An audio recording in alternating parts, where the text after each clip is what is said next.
Can you even read this handwriting? Let me tell you the interesting story behind it. So in 2021, a 60-year-old man named Alan walked into a UK bank with this note because he desperately needed money.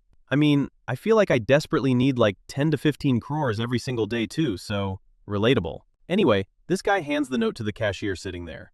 Now, whenever a bank robbery happens, the robber usually writes something simple like, "Give me the money or I'll end everyone here." But what this guy had written in his note left the cashier completely blank and confused. He genuinely couldn't figure out what the guy was even trying to say, or how much money he was even asking for. Seeing all this, Alan got frustrated and started panicking that the police might show up any second, so he just ran out of the bank without taking any money. But a few weeks later, he works on his handwriting, writes a much simpler note, walks into a different bank, and this time actually runs off with £3,000. Then, before robbing a third bank, he somehow makes his handwriting even worse, or writes something so unclear in his note that the cashier at the third bank just straight up tells him to his face, "We're not giving you any money. Do whatever you want." So Alan does exactly what he knows best, and quietly walks back out of the bank empty-handed. But by this point, he'd shown his face on CCTV cameras from every possible angle across all three banks. So the police arrested him right near his house, and when they searched his place, they found multiple different drafts of notes he'd written and prepared for robbing banks. Honestly, I feel like making these notes was his hobby, and robbing banks was just his side hustle out of necessity.